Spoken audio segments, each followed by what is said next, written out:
은혜 받을 말씀은 신약 성경 마태복음 14장,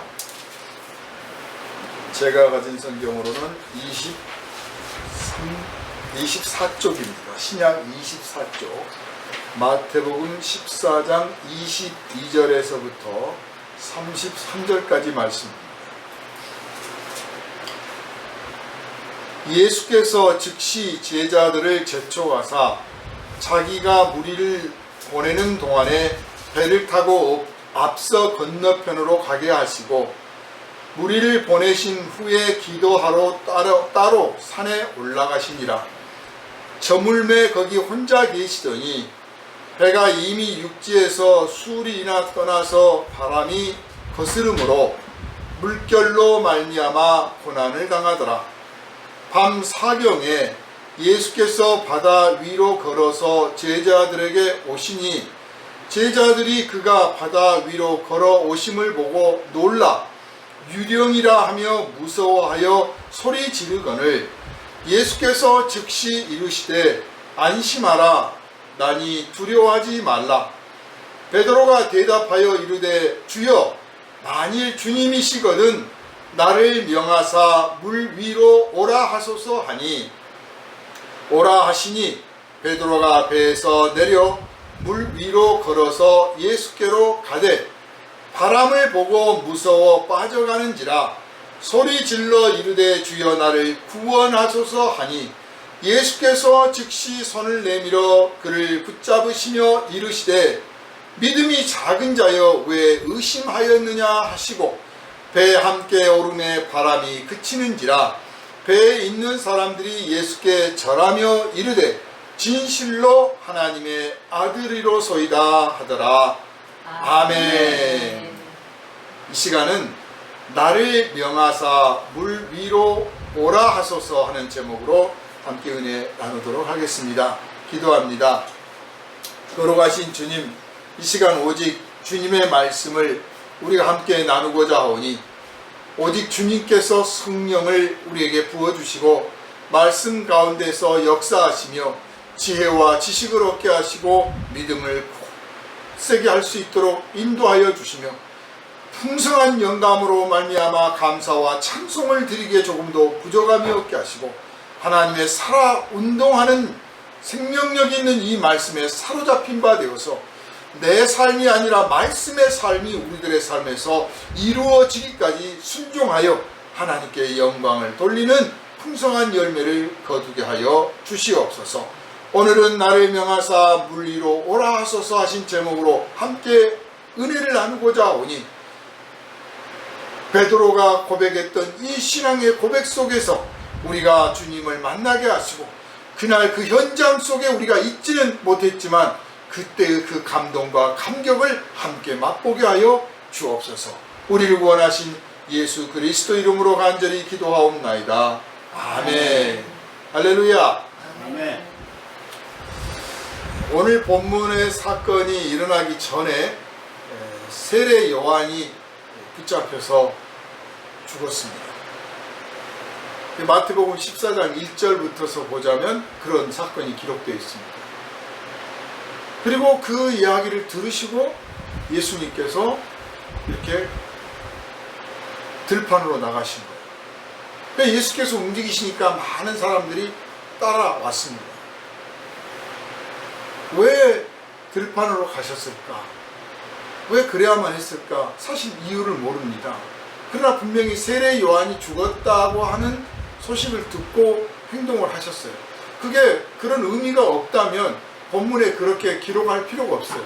예수께서 요한이 붙잡혀서 그렇게 했다고 하는 것을 들으신지라 그리고 나서 움직이셨다. 그래서 우리는 그 이유를 알 수는 없지만, 본문에 정확하게 왜 그랬는지는 표현을 안 했지만 이제 짐작할 수는 있죠. 그 짐작이 요한이 죽었으므로 이제 본격적인, 요한은 바로 선지자고 그 요한의 사명은 그리스도께서 이 땅에 오셨다는 것을 알리는 사명을 받은 사람이에요. 오실 거라고 했고 이제 오셨다, 이 사람이 바로 그분이다 라고 예수께서 세례 받으실 때 공표를 하셨어요.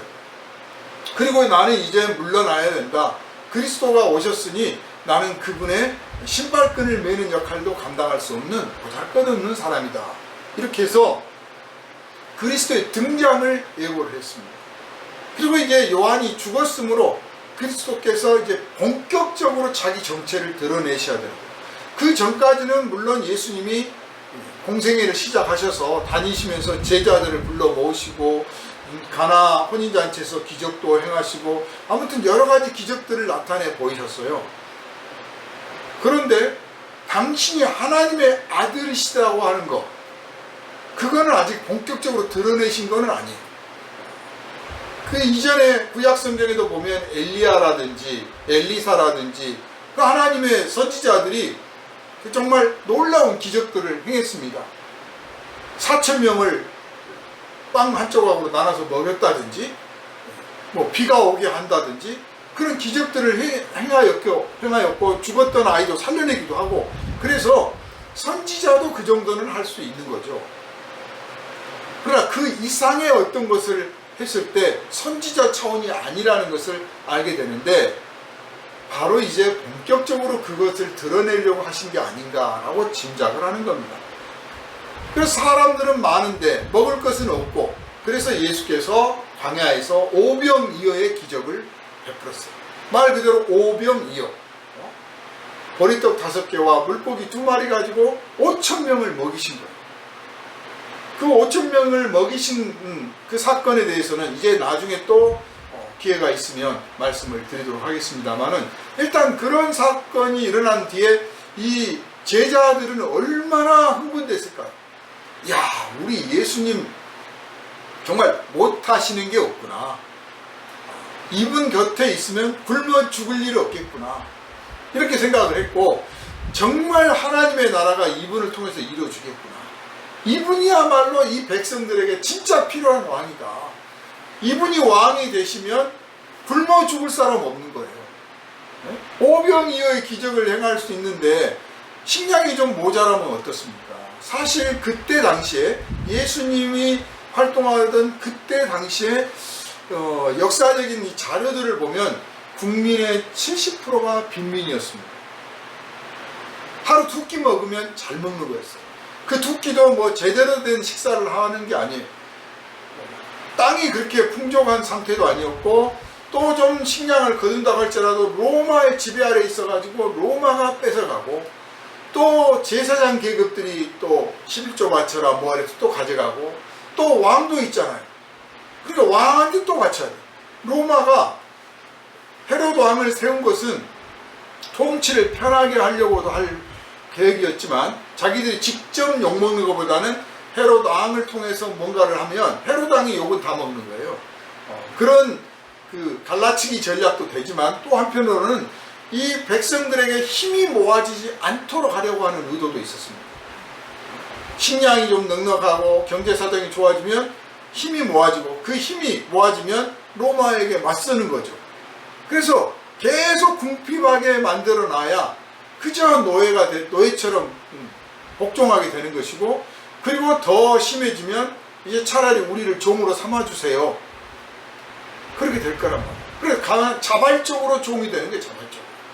그 정도로 국민들이 어려운 상황이었습니다. 그럴 때 오병이어의 기적이 일어났으니 정말 박수를 치고 환영할 일이죠. 이분을 왕 삼아야겠다. 그래서 다들 흥분된 상태입니다. 제자들도 흥분되어 있고, 그 오병이어의 기적을 맛본 사람들도 흥분되어 있는 상태입니다. 그런데 예수께서는 서둘러서 제자들을 바다 건너편으로 가라고, 호수 건너편으로 빨리 가라. 보통의 이 종교 지도자들은 그런 정도의 기적이 실제로 일어났다면, 자기가 정말 그런 기적을 일으켰다면 더 불러 모아가지고 거기서 정말 큰 퍼포먼스를 하고 앞으로 날 잘 알아모셔라, 그럴 겁니다. 우리가 당신에게 박수를 치고 존경을 표할 텐데 좀 그걸 받아주세요. 그러면 그래, 그렇게 하라고 막 할 거예요. 스타가 되려고 할 거예요. 아니 뭐 종교 지도자가 아니라도 정치 사회에서 지도자들도 무슨 일 하나 터지면 자기가 한 일이 아니라도 막 자기가 한 것처럼 그거 꾸며내가지고 자기가 했다고 이렇게 자랑하고 뻐기고 거기서 대중의 인기를 모으려고 할 텐데 예수님은 거기에 관심이 없어요. 그리고 거기에 혹시나 물들까 봐서 거기에 빠질까 봐서 하나님의 왕국이 그렇게 건설될까 봐서 제자들이 착각할 것 같으니까 빨리 여기를 벗어나라고 해요. 오늘 교회가 그런 모습에 빠져 있는 건 아닌가 생각해봐요. 하나님의 왕국이 그렇게 이루어질 것처럼 착각하고 있는 건 아닌가. 그래서 제자들을 빨리 내보내고 그리고 나서 사람들을 돌려보냈습니다. 이제 제자들이 없으니까 제자들이 붙들고 가지 마세요 하고 막 해야 되는데 예수께서 얼른 가세요. 얼른 가세요. 나도 이제 갈 거야. 막 그러니까 이제 소위 분위기가 깨지는 거예요. 분위기가. 우리는 자꾸 모여서 뭔가 교회도 막 분위기 만들려고 하는데 분위기도 하나님이 원하시는 분위기가 있고 하나님이 싫어하시는 분위기가 있어요. 이거 영적으로 깨어 있어야 합니다. 그저 사람 모여서 그저 환호하고 박수치고 하나님께 영광을 그렇게만 한다고 해서 그냥 하나님이 좋아하시는 게 아니란 말이에요. 예수님은 사람들을 서둘러서 보내시고 이제 혼자 조용히 기도를 좀 하셨습니다. 사람들도 날도 어둡고 그러니까 제자들도 없고 뭐 이제 가라고 하니까 뭐 가지 뭐 하고 흩어졌어요. 그러고 나서 밤중에 제자들을 향해서 가시는데 제자들은 이미 벌써 배를 저어서 술이나 떨어졌다고 그랬어요. 꽤 먼 데까지 나가 있는 상태인데 갑자기 풍랑을 만나서 아주 고전을 면치 못하고 있는 상황이에요. 그런 상황에서 예수께서 밤중에 물 위로 걸어오십니다. 누가 봐도 유령이 걸어온 것 같은 거죠. 자, 왜 예수께서 그 물 위로 걸어오셨을까 하는 것은 두 번째 치고 제자들을 왜 그런 공경에 좀 빠뜨리도록 내버려 두셨을까 한번 생각해 볼 필요가 있습니다. 바로 그런 공경을 겪으면서 아까 그 흥분됐던 마음이 어느덧 사라지는 거예요. 우리들은요 하루에도 몇 번씩 마음이 바뀝니다. 아침에 좋았다가 저녁에 우울하기도 하고 저녁에 아침에는 막 기분 나쁘고 우울했는데 저녁에는 막 좋아 죽을 것 같기도 하고 어떤 사람을 만났는데 너무너무 행복하기도 하고 어떤 사람 만났는데 아주 불행하기도 하고 하루에도 몇 번씩 바뀌는 마음이에요. 그 마음을 그 감정을 따라 움직이면 우리들이 하는 일은 반드시 실패하게 돼 있어요. 감정 중심이 되면 안 돼요. 감정을 다스릴 줄 알아요. 그러니까 아마 제 생각에는 예수께서 그 저녁에 바다를 향해서 나가라고 하면 저녁에 틀림없이 풍랑을 만날 거라고 예수님은 모든 것을 아시는 분이니까 아마 아셨을 것 같아요. 제자들도 혹시 짐작을 했을지 몰라요.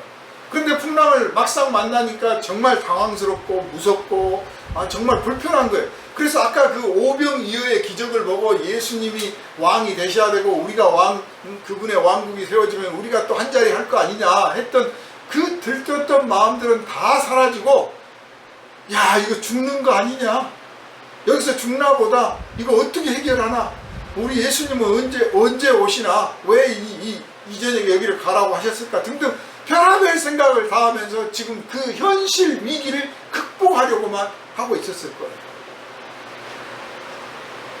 예수님은 자기를 그렇게 많이 따르는 사람들 그 현실을 볼 때 그 현실 속에서 영광을 받고 뭔가를 이루고 추구하는 그런 현실주의자가 아니었습니다.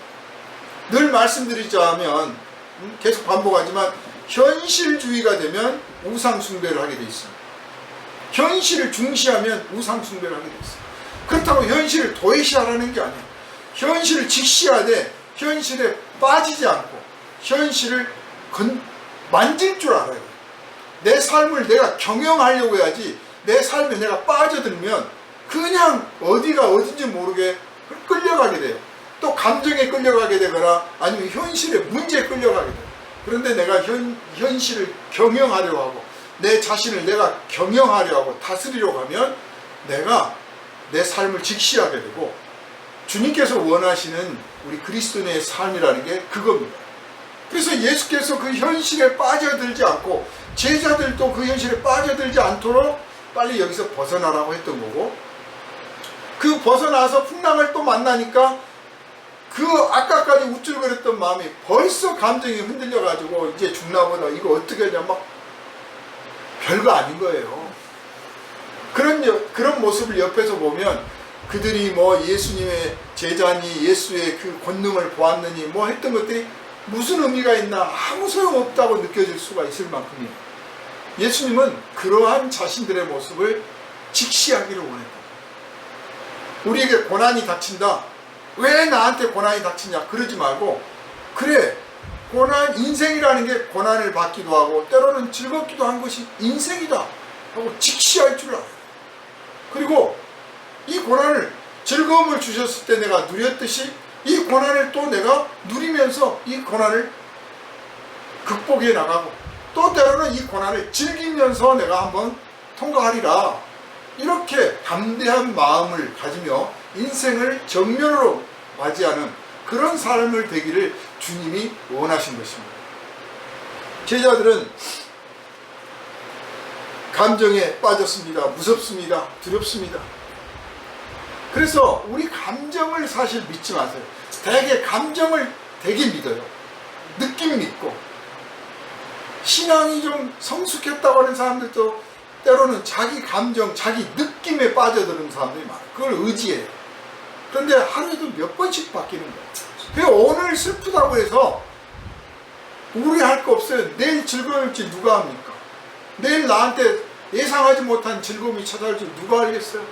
오늘 믿음 없다고 탄식할 거 없어요. 내일 남들보다 더 크고 강한 믿음을 내가 얻게 될지 누가 알겠어요? 그냥 그런가 보다. 내가 지금 현재는 이렇구나. 그러나 이 현재를 내가 지지 말고 현재에 빠지지 말자.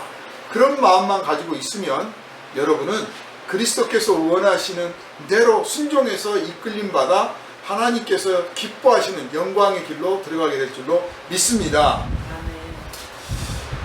이걸 이제 정리하면 현실주의를 피하신 예수, 그리고 현실주의를 피하기를 원하신 예수, 이렇게 정리할 수가 있을 것입니다. 자, 이런 상황에서, 두렵고 무서운 상황에서, 당황스러운 이 상황에서 자기들이 아무것도 아니라는 것을 느끼고 있는 이 초라한 인간들 앞에 예수께서 물 위로 걸어오셨습니다. 사람이 물 위로 걸어온 것도 아니고 뭔가 밤중에 이렇게 걸어오니까 제자들은 유령인가 보다 하고 무서워 빠졌어요. 참, 하나님을 믿는다고 하면서도요, 유령이 무서워서 덜덜 떨어요. 우리의 믿음이라는 게 굉장히 강한 것 같지만 사실 아무것도 아니에요. 꿈에서 뭐 뱀 좀 몇 마리 봤다고 벌떡 깨가지고 아이고 무서워라 그런 사람들 있어요. 자다가 눈 딱 떠보니까 누가 들어오는 것 같아? 아이고 무서워라. 인간이란 존재가 그렇게 약해요. 하나님을 믿는데, 하나님의 자녀고 하나님의 종인데 유령이 무서워서 두려워 떤다니까요. 그러니 믿음이라는 게 얼마나 얄팍합니까? 그래서 우리들의 믿음이 우리를 구원한 것 같지만 그게 아니에요. 물론 성경에는 귀신 들린 사람, 또 혈루병 걸린 여인, 뭐 이런 사람들이 네 믿음 때문에 네가 구원을 받았다고 인정을 받습니다. 그때 그 믿음은 주님 앞에 나오려는 믿음, 주님을 붙잡으려는 믿음, 그 정도예요. 그러니까 사실 작은 믿음이에요. 큰 믿음 같지만 굉장히 작은 믿음이에요. 우리가 그냥 좀 지루하고 재미없고 설교가 너무 길어서 그냥 짜증나고 그래도 그냥 내가 주님 앞에 예배하러 가야지 하고 나오는 그 작은 결단, 그거를 예수께서 크게 보시는 거예요. 혈루병 걸린 여인이 그저 사람들 해치고 가서 예수님 옷자락 만졌는데 그 사실 주님이 보실 때는 작은 믿음이에요. 그런데 귀한 믿음이다. 네 믿음으로 네가 구원받았다고 인정을 해주신 거예요. 그러니 다른 사람들은 그것조차도 않는 거죠. 그 많은 사람들 가운데 예수님이 지나가는데 옷자락을 만진 사람이 그 여인밖에 없는 거예요. 인생의 문제가 어떻게 그 여자만 있겠습니까? 다 문제가 있지요. 예수님 지나가시는 옷이라도 한번 만져봐야죠. 아니 하다못해 슈퍼스타 지나가면 뭐 사인이라도 받으려고 하고 옷이라도 만지려고 하잖아요. 그 정도도 없었던 거예요. 믿음이 없는 거예요. 그러니 아주 작은 믿음도 귀하게 보시는 주님을 생각해서 주여 제 작은 믿음이라도 주님 앞에 고백드립니다. 주님 앞에 나아옵니다. 주님을 의지합니다. 주님 붙잡습니다. 이렇게 고백하시면 주님께서 크게 기뻐하실 줄로 믿으시기를 바랍니다. 아멘. 유령인 줄 알고 두려워 떨었어요. 그런데 딱 가까이 오는 모습을 보니까 이제 밤중에 등불도 없잖아요. 그러니까 밤중에 등불도 없는데 예수께서 오시니까 진짜 그 물 위에 그 달빛 아래에서 뭐가 움직이니까 진짜 무섭기는 무서웠을 것 같아요. 근데 좀 식별이 될 만큼 가까이 오니까 사실 이제 몇 미터 정도 되는 거죠. 한 5, 6미터 정도 되는데 가까이 오니까 예수님인 줄 알아봤어. 우선 예수님이 이제 랍비 복장을 하고 계시기 때문에 복장이 좀 다른 사람들과 일반인과는 틀려요. 그래서 그거 복장으로 알아볼 수 있고 또 사랑하는 분, 늘 같이 다니는 분이기 때문에 당연히 예수님의 멀리서 보는 그 모습만 보고도 주님이시구나 하고 알아보겠죠. 아직 제자들과 이 같이 다니신 지가 오래된 적은 그런 상황은 아니에요. 부름받고 제자들이 예수님 따라 나섰고 세례 요한이 죽고 나서부터 본격적인 활동을 하셨기 때문에 사실 그 기간이 짧습니다. 그래서 예수님이라는 걸 알아봤다고 하는 것 자체가 상당히 예수님이 보고 예수님이 필요했다 라고 느낄 수도 있어요. 예수님이 오셨으면 좋겠는데. 자, 그 상황에서 다른 제자들도 다 두려워 떠는데 이 베드로가 말합니다. 주님이시거든 저를 물 위로 오라 하소서. 예수님이 물 위로 걸어오시니까 자기도 물 위로 걸어가겠다고 하는 거예요. 자, 이 장면을 보면 참 재밌는 장면이에요. 예수님이 물 위로 걸어오셨다고 해서 자기도 물 위로 걸어가게 해달라고 한다는 이 발상 자체가 대단하다. 어떻게 그런 생각을 할까? 예수님 빨리 오세요. 물 위로 걸어오신다고 하더라도 이거 물에 빨리 저 같으면 물 위로 걸어오셔도 그냥 그게 신기하게 보이면서도 동시에 빨리 오세요. 배 타세요. 그럴 거예요. 배가 더 안전하다고 생각했을 것 같아요. 올라오서 배 타세요. 그랬을 것 같고 또 현실이 너무 이제 다급하니까 빨리 오셔가지고 우리 좀 어떻게 도와주세요. 이렇게 해야 되는데 베드로는 저를 당신 쪽으로 오라고 하십시오. 그런 거예요. 그리고 오라고 할 때 물 위로 헤엄쳐가는 게 아니고 걸어오라고. 당신이 걸어오신 것처럼 나도 걸어가게 해주십시오. 라고 했어요. 물 위로. 여기에 예수님의 의도가 있습니다. 애초부터 예수님이 계획한 거예요. 이 장면은 이런 일이 벌어질 것을 예수께서 아시고 의도적으로 이런 일이 일어나게 하셨다. 이렇게 보여집니다. 우리는 구원을 뭐라고 생각할까요? 여러분은 구원이 뭐라고 생각하십니까? 어떤 사람은 암에 걸렸는데 구원받기를 원합니다. 그 말은 암에서 낫게 해주세요. 그런 뜻이잖아요. 어떤 사람은 가난해요. 사업이 망했습니다. 하나님 저를 구원해 주세요. 그러면 이 가난에서 벗어나고 이 빚에서 청산돼서 벗어나게 해주십시오. 그런 뜻이잖아요. 하나님 저 외로워서 죽을 것 같아요. 저 좀 구원해 주세요. 그 말은 저에게 친구가 있게 해주세요. 라는 뜻이잖아요. 제 마음에 위로를 주세요. 그런 뜻이에요. 구원이라고 하는 것은 그 속에 있는 게 아니라 거기서 벗어나는 것입니다. 그걸 발로 밟고 딛고 일어서 있는 상태가 구원이에요. 물 속에 있으면 구원이 아니에요. 물 위에 있는 것이 구원이에요. 그러니까 구원이란 무엇이냐를 확실하게 보여주시는 장면이에요. 예수님은 구원을 받으실 필요가 없는 분이라고 당신을 표현하고 있어요. 물 위로 걸어오신다는 것은 나는 구원받을 필요가 있는 사람이 아니다. 즉 죄가 없다는 것입니다. 나는 생각하는 거나 말하는 거나 행동하는 거나 그 모든 것에 죄가 없다. 나는 물 위를 걸을 수 있다. 모든 인간이 정말 죄가 없으면 물 위를 걸을 수 있어요. 예수님이 보이신 겁니다. 그러나 아무도 그럴 수가 없어. 살아있는 이 육체를 가지고 사는 동안에는 보이지 않게, 남한테 들키지 않게, 알게 모르게 다양한 죄를 짓습니다.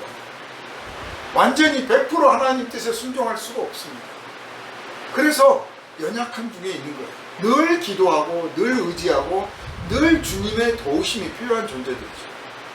베드로는 물 위로 걸어오시는 장면을 보면서 번쩍 느낀 게 있는 거예요. 말로 표현할 수 없는 그 어떤 것이 느껴졌어요. 저분이 물 위로 걸어오시는 걸 보니 우리도 저분의 뜻이라면, 저분의 능력이라면 우리도 걸을 수 있겠구나. 그러니까 우리 자신의 능력이나 우리 자신의 뜻이나 우리 자신의 어떤 것으로는 물 위를 걸을 수 없지만 저분이 원하신다면, 저분이 원하시고 저분이 명령하신다면, 즉 명령하신다는 것이 능력을 주신다는 거예요. 이건 즉 베드로가 예수님을 하나님으로 인정한다는 뜻이에요. 왜냐하면 지난번 기도 시간에도 말씀드렸지만 하나님이 말씀으로 천지를 창조하셨어요. 근데 말씀, 우리는 말할 때 능력이 없어요. 말 따로 능력 따로예요. 이거 옮겨라, 내가 말했는데 얘는 안 옮겨져요. 내가 옮겨야 돼, 손으로. 말 따로 능력 따로예요. 그러나 하나님은 옮겨라 그러면 얘가 옮겨집니다. 왜냐하면 하나님이시니까. 하나님의 말씀에는 능력이 있어요. 그래서 하나님은 말씀하시다와 행동하시다가 일치되어 있어요. 같아요. 하나님은 말씀하시는 것이 행동하시는 것입니다. 베드로가 오라 하소서, 당신이 오라 하시면 내가 가겠습니다, 갈 수 있습니다 라고 말했단 말이에요. 이 말은 이분이 물 위로 걸어오시니 이분은 사람이 아니다, 하나님이시다. 사람 중에 누가 물 위로 걸을 수 있겠어요? 이분은 하나님이시구나. 그러니까 하나님이시기 때문에 그분이 말씀하시면 곧 이루어지는 거예요. 그래서 당신께서 오라 하시면 내가 갈 수 있습니다 라고 합니다. 그래서 주여, 주여, 주님이시라면 저를 명하사, 저에게 명령하기를 물 위로 오라 하십시오 그랬어요. 그러면 그대로 이루어진다는 거죠. 예수께서 우리에게 구원을 허락하시면 그대로 이루어지는 거예요. 내가 그걸 구원을 내가 만드는 것도 아니고 내가 어떻게 조정하는 것도 아니고 그냥 그분이 명령하시고 그분이 원하시고 그분이 말씀하시면 그대로 이루어지는 거예요. 성경 말씀에 누구든지 주를 믿는 자는 구원을 얻으리라 그랬어요. 누구든지 주의 이름을 부르는 자는 구원을 얻으리라 그러셨어요. 주 예수를 믿으라 그리하면 너와 내 집이 구원을 얻으리라 그러셨어요. 그냥 예, 내가 믿습니다 그렇게 고백하면 그 사람을 구원하신다. 왜냐? 나한테 능력이 있는 게 아니고 고백하는 자에게 능력이 있는 게 아니라 그 선포하신 그 말씀에 능력이 있는 거예요. 그 말씀이 이루어지는 거예요. 왜냐? 그 말씀이 능력이 있기 때문에. 베드로가 이 짧은 순간에 예수께서 걸어오시는 그 상황을 보고 그 짧은 순간에 그것을 깨달은 거예요. 그 깨달음이 자기 안에서 왔겠습니까? 베드로가 뭘 철학을 했습니까? 어디가 돌을 닦았습니까? 공부를 많이 했습니까? 성령께서 감동을 주셔서 깨닫게 하신 거예요. 그러니까 우리가 말씀을 읽을 때 그렇구나 하고 깨닫는 것은 내가 공부를 많이 해서가 아니라 성령께서 나에게 깨달음을 주셨구나, 지혜를 주셨구나, 지식을 주셨구나, 믿음을 주셨구나 하고 여러분 감사하고 순종하시기를 주님의 이름으로 부탁을 드립니다. 베드로가 예수님이 하나님이시라고 이제 표현할 수 없는 그것을 느꼈기 때문에 주여 주님이시라면 저에게 명령하사 나를 물 위로 오라 하소서. 물 위로 오라 하소서. 당신이 원하시면 내가 구원을 받습니다. 당신이 명령하시면 내가 구원을 받습니다. 그 뜻이에요. 물 속에 있지 않고 물에서 어떻게 허덕거리는 게 아니라 물 위를 걸어가 물을 지배하고 다스리는 거예요. 우리가 구원을 받는다고 하는 것은 세상 속에서 허우적거리는 게 아니라 세상을 다스리는 거예요. 세상 위에 있는 거예요. 물이 내 밑에서 찰랑거리는 거예요. 물결은 높죠. 배가 출렁거렸으니까 그 느낌을 알죠. 파도가 치면 당연히 물이 있으니까 내 몸도 떴다가 가라앉았다 할 거예요. 배 위에 뜬 거나 배 위에 앉아 있으나 물 위에 있으나 서 있으나 똑같은 거죠. 그렇다고 해서 내가 물속에 있는 건 아니잖아요. 죽지 않는 거예요. 구원을 받으면 현실의 문제가 나를 에워싸고 괴롭히기도 하고 뭐 여러 가지 두려움에 빠지게 만들 수도 있어요. 그러나 그건 사실 허상이에요. 실제로 나는 죽지 않습니다. 나는 무너지지 않고 망하지 않습니다. 그런데 그 허상 때문에 내가 두려워 떠는 거예요. 바다가 와서 치고 물결이 일어나고 물보라가 치고 발이 막 물속에 들락날락 할지라도 정말 현실이 나를 곧 잡아 죽일 것처럼 할지라도 나를 어떻게 하지 못한다. 중요한 건 나예요. 내가 죽지 않는다면 현실은 내가 반드시 이겨내는 거죠.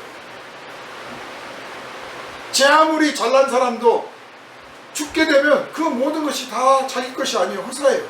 그러나 반대로 제 아무리 큰 문제가 있고 그 어떤 역경이 있을지라도 내가 그 현실에서 죽지 않는다면 그것들은 아무것도 아닌 거죠. 다 내 발 밑에 있는 겁니다. 베드로는 만일 주님이시거든 나를 명하사 물 위로 오라 하소서, 이런 용기 있는 고백을 했어요. 다른 제자들은 아직 그 생각까지 못합니다. 그러니까 예수님께서 베드로가 그럴 걸 아셨던 것 같아요. 베드로가 그러기를 바라셨어요. 그 베드로를 통해서 다른 제자들까지도 그걸 보게 하고, 그렇구나, 주님이 원하시면 우리도 무리를 걸을 수 있구나 하게 하신 거죠. 그렇게 베드로 한 사람의 그 개인적인 접촉, 개별적인 그 만남을 통해서 개별적인 그 베드로 한 사람으로 그치는 게 아니라 그것이 모든 사람들에게 다 영향력을 미치기를 주님은 원하셨던 것입니다.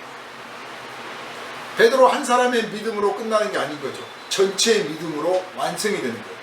교회 안에서 한 사람의 믿음으로 끝나는 게 아니라 그 믿음 가진 사람이 그 이웃들에게, 형제들에게 권유하고 격려하고 또 먼저 본을 보이고 그리고 하나님 앞에서 승리하는 모습을 보여줌으로써 그 공동체 전부가 믿음이 성장하는, 완성된 믿음을 향해서 나갈 수 있는 그런 교회, 그 모습을 지금 예수께서 이 제자들에게 원하시고 계시는 것입니다. 베드로는 물 위를 걸어갔습니다. 베드로가 걷는 게 아니에요. 사실은 주님의 말씀이 이루어지는 거예요. 주님의 말씀이 이루어지고 있는 거예요. 단지 그 베드로가 쓰임받는 거예요. 그 쓰임받을 때 그는 영광스럽고 충만한 기쁨을 누립니다. 우리가 하나님의 말씀을 이루기를 원하고 그 말씀이 이루어지는 현장 속에 있다면 우리는 충만한 기쁨을 누리고 자랑스럽고 영광스럽습니다. 세상을 이기는 느낌을 갖습니다.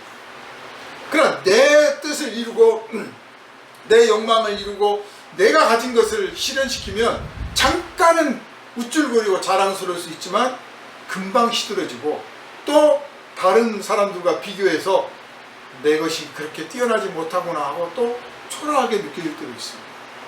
오래가지도 못해요. 그러나 하나님의 말씀이 이루어지면 세상에 없던 영광을 누리게 되는 거예요. 베드로는 주님의 말씀이 이루어지는 것을 이제 경험합니다. 주께서 말씀하시면 오라 하시면 그 말씀이 이루어지는 거예요. 그러므로 주님께서 사실 우리들에게 주 예수를 믿으라, 기도하라, 간구하라, 이 성경에 보면 주께서 우리들한테 명령하시는 대목들이 있어요. 똑같은 말씀이라도 어떤 것도 고칠 때도 고쳐졌으면 좋겠습니다 아니에요. 나을지어다, 내가 원하느니 나을지어다, 살지어다, 명령하시는 거예요. 그 명령이 이루어지기를 원하고 그 명령이 내 삶에서 이루어지기를 정말 원한다면 우리는 말씀이 능력이 되는 것을 누리게 되는 건데, 주님의 말씀이 드러나고 선포되어지고 이루어지는 그런 삶을 사는 것이 얼마나 영광스러운가 하는 것을 베드로가 물 위로 걸으면서 체험한 겁니다. 정말 그러네. 정말 그러네. 그래서 예수님 앞에까지 거의 왔어요. 왔는데 딱 보니까 너무 신나서 왔는데 보니까 물결이 철렁철렁해. 자기가 진짜 무리로 걷고 있거든. 이게 꿈이냐 생시냐. 그러면서 아이고 내가 큰일 났네. 무리로 걷고 있었네. 이제 보니까. 아니 어제까지 기도하고 오늘 의심한다니까. 아침에 기도해놓고 이루어지고 있는데 이게 진짜냐? 이러고 있어요. 이게 인간이에요. 믿음 좋다고 하는 사람들도 그래요. 베드로가 물 위로 오라고 자기도 무슨 말 하는지를 모르는 거예요 지금. 그래서 정말 물 위로 와가지고 이야 신난다. 딱 왔는데 예수님하고 딱 만나가지고 악수하고 가시죠 이제 이렇게 해야 되는데 딱 그 장면에서 자기 발밑을 보니까 자기가 물 위로 걷고 있거든. 우리가 구원을 받았는데요. 구원을 받고서도 현실의 문제가 여전히 있으니까 내가 진짜 구원 받았나? 내가 현실을 도외시하고 있나? 여전히 지금 파도는 치고 있는데 내가 지금 잠깐 정신이 나갔나? 환상 속에 있나? 내가 현실 문제를 잊어버리고 지금 내가 너무 기도에 심취했나? 종교에 빠졌나? 이런다니까요. 그 순간에 베드로가 물속에 빠져들어가. 그 순간. 의심이라는 게 그거예요. 의심이라는 게 체계화된 의심은 정말 하나님이 계신가? 정말 하나님께서 구원하셨나? 정말 하나님께 기도하면 응답을 받나? 이건 체계화된 의심이야. 이 체계화된 의심 이전에 오메 이게 뭔 일이요? 막 이런 거. 진짜일까? 아니 내가 왜 이러고 있냐? 라든지 그 순간적인 감정들, 느낌들 그런 것들이 의심이에요. 그것들이 이제 차곡차곡 쌓이고 누가 논리를 제시하고 어떤 거짓된 이론을 들으면 체계화된 의심으로 나타납니다. 체계화된 의심까지 나타날 정도면 상당히 자기가 오랫동안 의심을 품고 있었던 거예요. 기도할 때 느낌이 이상했다든지 느낌이 없었다든지 찬송 부르는데 뭐 껄끄럽다든지 뭐가 짜증났다든지 막 이런 것들이 쌓여서 이제 체계화된 의심으로 표현되는 겁니다. 그러니까 무너뜨릴 때 먼저 이것을 내가 체계화 시켰기 때문에 체계를 먼저 무너뜨려요. 즉 하나님이 정말 계신가 해서 아니야 하나님은 계셔 라고 긍정의 말을 내가 먼저 나한테 선포하고 기도에 해도 응답 받을까? 왜 나는 응답 못 받나? 아니야 기도에 응답이 있을 거야. 나도 반드시 응답 받을 거야 라고 나한테 또 가르쳐줘요. 체계를 무너뜨려요. 그리고 나면 밑에 있는 작은 의심들도 무너지기 시작하고 녹아져요. 베드로가 깜짝 놀라고 자기 발밑을 보니까 현실을 보니까 이거 내가 무리를 걷고 있네. 말도 안 되는 이야기지. 우리가 구원 받으면 그래요. 우리 능력으로는 구원을 못 받는다니까요. 자기 자신을 생각하면 100,000번을 깨어났다 죽어도 천국에 못 갑니다. 하나님의 천국은 나중에 간다 치고 현재 하나님의 자녀라고 이야기하는 것 자체가 시건방 떠는 거예요. 내 자신을 생각합니다. 그런데 주님께서 주 예수를 믿으라 그리하면 너와 내 집이 구원을 얻으리라고 말씀하셨기 때문에 명령하셨고 말씀하셨기 때문에 예 알겠습니다 하는 거예요. 단지 예 알겠습니다 했고 나는 발걸음을 내딛었을 뿐이에요. 내딛고 보니까 무리를 걷고 있는 거예요. 구원을 받아서 가고 있는 거예요 지금. 그래서 나를 돌아보고 나를 생각하면 다시 주저앉게 됩니다. 내 행위를 생각하고 내 의심을 생각하고 내가 하나님 앞에 바친 걸 생각해보면 나 같은 존재가 어떻게 감히 구원을 이야기하며 뭐 하나님의 나라에 들어갈 자격이 있나 싶어서 바로 주저앉게 돼요. 까랑게 돼요. 물속에 쏙 들어가 버려요. 차라리 배 위에나 있지. 배 위에서 빠지지라도 않죠. 그러니까 용감한 것 같았는데 믿음이 있는 것 같았는데 의심하니까 더 주저앉아가지고 믿음 없는 사람만 못할 수도 있어요. 그 사람들보다 더 고통스럽고 불행하게 살고 더 마음의 평화가 없이 살 수도 있어요. 의심을 하면. 그래서 의심이 안 일어날 수는 없어요. 근데 의심에 치면 안 돼요. 그래서 베드로한테 예수께서 말씀하십니다. 왜 의심하였느냐? 왜 의심하였느냐? 주여 저 좀 도와주세요. 예수께서 들어 올려주십니다. 우리가 의심에 빠졌을 때 내 자신을 돌아보고 내가 가지고 있는 이론에 빠져가지고 하나님의 구원의 세계를 잊어버렸을 때 우리가 물속에 빠져드는 거예요. 그때 비결이 딱 하나밖에 없어. 주여 나를 도와주소서, 나를 살려주소서. 하나님께 호소하는 거예요. 사람 그 어느 누구도 못 도와줘. 배에 타고 있는 다른 제자들이 와서 배를 저어와서 건져주겠습니까? 물속에 빠져 들어갈 뿐이에요. 예수님께 호소해야 되는 거예요. 물 위로 걸어오라고 하신 분도 예수님이고 물속에 빠져 있다면 건져주실 분도 예수님이에요.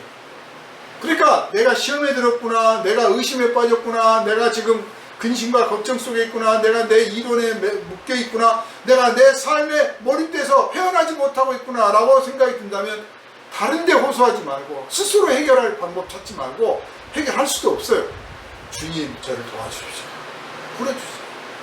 그러면 주님은 끄집어내 주십니다. 붙잡아 주십니다. 그리고 꾸지람도 한번 드려야죠. 잘했다라고 하시겠어요?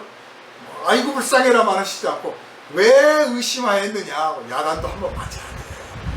근데 그 야단이 이 죽일로 너 때문에 내가 고생한다 이런 뜻이 아니고, 아이고 왜 의심해가지고 말짱이 걸어왔다가 왜 빠져. 그 사소한 의심에 붙잡혀가지고. 그래서 의심에 붙잡히지도 말고 의심에 빠지지도 말고. 우리가 우리를 구원하는 게 아니라 많이 착각들하는 게 믿음으로 구원을 얻는다고 하니까 겨울이 공부해가지고 막 딸딸딸 내려가면서 믿습니다, 믿습니다, 믿고요 막 이러고 있는 게 구원인 줄 알아요. 그렇다고 알려주신 거예요. 그래서 이데올로기 화대가, 이 기독교의 신앙이 이데올로기처럼 됐어요. 무슨 공산주의, 사회주의 이론처럼 달달달 외워가지고 교리강령 외워가지고 막 그거 잘 외우고 있고 그거 지키고 있으면 구원 받을 것처럼 착각하는 거예요. 하나님이 우리를 구원하십니다. 하나님이 구원하신다고 선포하셨고 구원하셨다고 선포하셨고 우리는 감사합니다, 믿습니다 하고 받아들이는 거예요. 그냥. 근데 그 장면이 마치 물 위를 걸어가는 것 같아요. 사르른 판 위에 걷는 것과 비슷해. 그러나 내가 빠지질 않아요. 여러분 구원 받았기 때문에 현실이 여러분을 이기지 못합니다.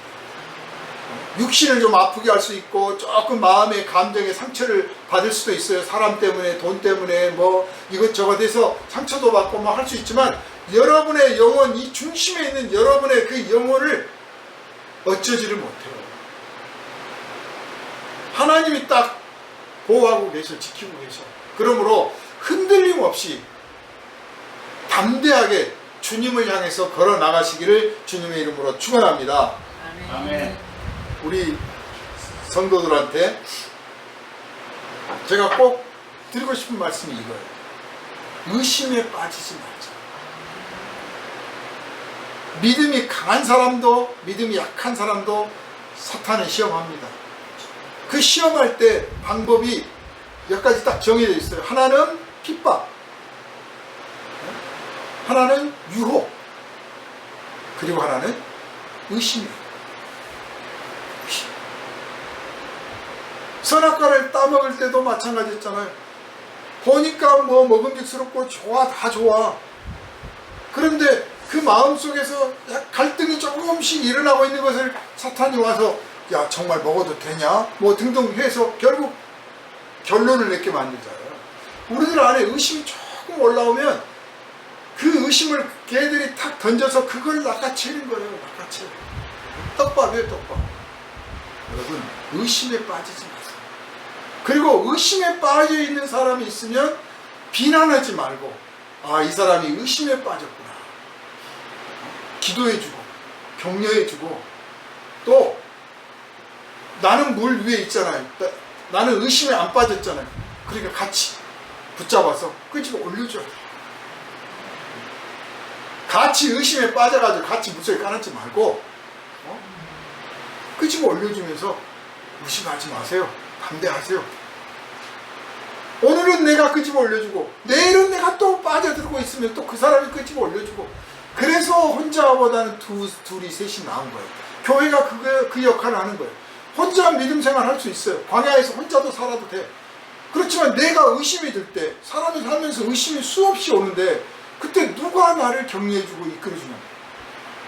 성도들이 같이 옆에 있으면 물론 어떤 사람은 비난도 하고 어떤 사람은 비웃기도 하고 그러겠죠. 그러나 어떤 사람이 격려해주며 의심하지 말고 일어섭시다. 이끌어준단 말이에요. 그래서 서로 역할을 하라고 교회가 있는 겁니다. 사도 바울은 이것을 강조를 했어요. 서로 가르치고 서로 배워라. 서로 섬겨라. 자, 결론 짓습니다. 주님이시거든 나를 명하여 무리로 오라 하소서. 우리는 이러한 요청을 날마다 주님 앞에 드려야 됩니다. 오늘의 문제, 내일의 문제, 오늘의 현실, 오늘의 상황들, 우리가 정말 이 물결 위를 걸어가야 될 것들이 있습니다. 그때 주님, 나는 이 현실에 지고 싶지 않습니다. 빠져들고 싶지 않습니다. 무서워 침몰하고 싶지 않습니다. 나는 이 일을 걸어가기를 원합니다. 근데 내 힘과 내 능력으로 어디까지 가겠습니까? 내가 배를 만든다고 할지라도 그 배가 얼마나 견디겠습니까? 우리가 만들 수 있는 건 100가지 정도예요. 배를 만드는 거예요. 그건 완전한 구원이 아니에요. 완전한 구원은 배가 없어도 내가 물 위에 있을 수 있어야 되는 거예요. 물에 빠지지 않는 거죠. 주님 당신이 원하시면 내가 그렇게 할 수 있습니다. 그런데 이미 당신은 그것을 원하시고 명하십니다. 주님, 제가 그걸 확신하게 하여 주십시오. 제가 그 음성을 듣게 해 주십시오. 제가 의심을 듣고 일어서서 물결 위를 걸어가게 해 주십시오. 이런 기도 여러분 날마다 드리시고 물 위로 걸어가는 구원의 세계를 맛보며 이웃들에게도 담대하게 증거하고 물에 빠져있는 이웃들을 건져서 주님과 함께 건져서 그들을 구원의 세계로 인도해내는 복된 성도의 삶을 누리시기를 주님의 이름으로 축원합니다. 기도합니다. 걸어가신 주님, 우리는 물속에 빠져 들어가는 영혼들입니다. 우리가 고작 지혜롭게 한다고 해봤자 배를 만들어서 잠시 물 위를 건너갈 뿐입니다. 그러나 사소한 풍랑에도 배는 흔들리고 큰 물결을 만나면 배가 침몰하고 맙니다. 구원이란 물 위를 걷는 것입니다. 물속에 빠져드는 것이 아닙니다. 주님은 물 위를 걸으시면서 내가 바로 구원자라고 확신을 우리에게 보여주셨습니다. 이제 주님, 우리에게 명령하여 우리를 물 위로 걸어가게 해 주시옵소서. 구원의 세계를 누리게 하여 주시옵소서. 현실에 지지 말게 하여 주시고 현실을 딛고 일어서게 하여 주시되 물속에 빠져가는 영혼들을 구원하는 구원의 능력자가 되게 하여 주시옵소서. 우리 삶에는 의심이 수없이 찾아듭니다. 아버지여, 의심들이 쌓이지 않게 하여 주옵소서. 의심에 붙잡히지 말게 하옵소서. 의심에 빠져들지 말게 하옵소서. 의심과 함께 내 삶이 빠져드는 것을 우리가 얼마나 많이 경험했습니까? 좌절을 얼마나 많이 경험했으며 낙담하기를 얼마나 많이 했습니까? 의심 한번 사로잡히면 우리들이 실망하고 좌절하고 인생이 재미없어지는 것을 얼마나 많이 경험했습니까? 아버지 하나님, 이제 이 의심을 떨쳐버리고 깨뜨려버리고 부셔버리고 의심을 딛고 서서 주님께서 원하시는 물 위를 걷는 능력 있는 삶을 살아가게 하여 주옵소서. 우리 교회가 이런 능력을 날마다 체험하고 고백하고 주님께 영광 돌리는 교회 되게 하여 주옵소서. 우리를 원하신 예수님 이름으로 기도하옵나이다. 아멘.